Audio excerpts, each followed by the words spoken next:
একদিন একটি ছেলে তার মার কাছে গিয়ে একটা বিল জমা দিল।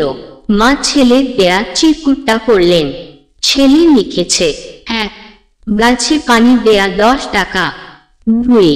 দোকান থেকে এটা ওটা কিনে দেয়া 15 টাকা। 3.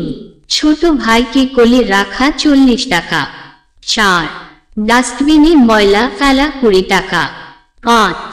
পরীক্ষায় ভালো রেজাল্ট করা 50 টাকা। 6. মশারি টানানো 5 টাকা। মোট 140 টাকা। মা বিলটা পড়ে মুচকি হাসিলেন। তারপর তার 8 বছরের ছেলের মুখের দিকে খানিকক্ষণ তাকিয়ে রইলেন। তার চোখে পানি চলে আসছে। তিনি এক টুকরো কাগজ নিয়ে লিখতে লাগলেন, 1. তোমাকে 10 মাস পেটে ধারণ বিনা পয়সায়। 2. তোমাকে দুগ্ধপান করানো বিনা পয়সায়। 3. তোমার জন্য রাতের পর রাত জেগে থাকা বিনা পয়সায়। 4. তোমার অসুখ বিসুখে তোমার জন্য দোয়া করা, সেবা করা, ডাক্তার এর কাছে নিয়ে যাওয়া, তোমার জন্য চোখের পানি ফেলা বিনা পয়সায়। 5. তোমাকে গোসল করানো বিনা পয়সায়। 6. তোমাকে গল্প গান ছড়া শোনানো বিনা পয়সায়। 7. তোমার জন্য খেলনা কাপড় চোপড় কেনা বিনা পয়সায়। 8. তোমার কাঁথা ধোয়া শুকানো বদলে দেওয়া বিনা পয়সায়। 9. তোমাকে লেখাপড়া শেখানো বিনা পয়সায়। 10. এবং তোমাকে আমার নিজের থেকেও বেশি ভালোবাসা সম্পূর্ণ বিনা পয়সায়।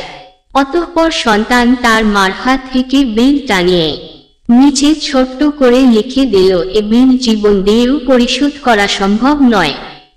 আসুন সুন্দর আর একটি বিষয় জেনে নেওয়া যাক।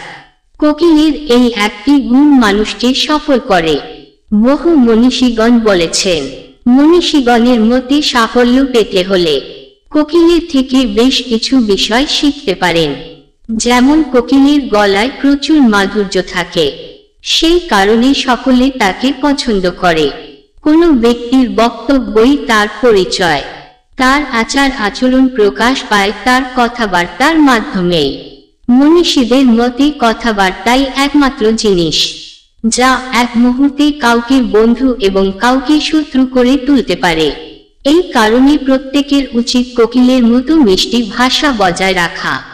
যার মধ্যে কোকিলের এই গুণ আছে, তাকে সফল হওয়া থেকে কেউ আটকাতে পারবে না।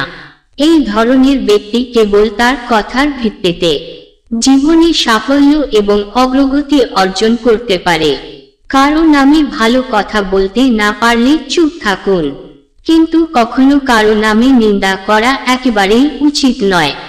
যে ব্যক্তি মিষ্টি কথা বলে সবার সঙ্গে তার বন্ধুত্ব থাকে, অন্যদিকে যে ব্যক্তি কটু কথা বলে তাকে সকলে এড়িয়ে চলতে শুরু করে।